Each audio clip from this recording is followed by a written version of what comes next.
Nous allons donc maintenant faire une critique et donner nos avis à la fois positifs et négatifs sur l'œuvre. Je serai bien évidemment ravi de lire vos impressions et votre rapport à l'œuvre dans les commentaires. Tout d'abord, Naruto mérite selon moi sa place parmi les animés de référence.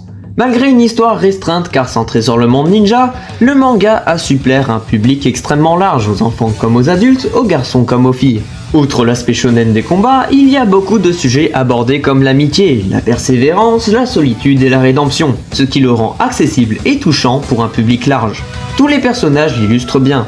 Entre Naruto qui était seul et rejeté de tous à cause de son démon renard, Gaara au passé tragique, Lee qui est une véritable machine à s'entraîner pour prouver sa valeur, ou encore Sasuke qui décide de faire passer sa vengeance avant ses propres amis et sa propre patrie, etc.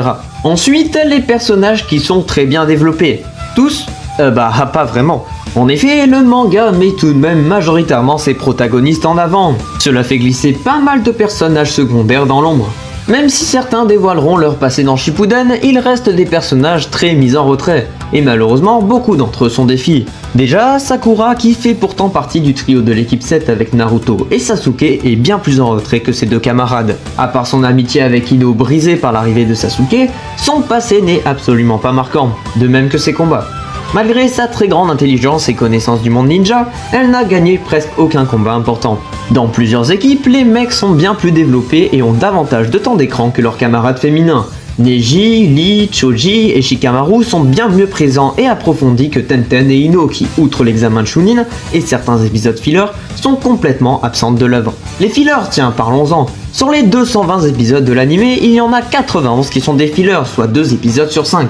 Cela casse selon moi le rythme de la trame principale, mais heureusement il existe une version Kai dans laquelle les fillers sont absents. Enfin, malgré quelques défauts, Naruto reste une œuvre excellente à mon goût. Malgré un début plutôt lent avec l'arc de Zabuza, l'examen des Chunin nous a tous fait comprendre que le manga était une pépite. Même Eiichiro Oda, le papa de One Piece, a souligné le travail de Kishimoto.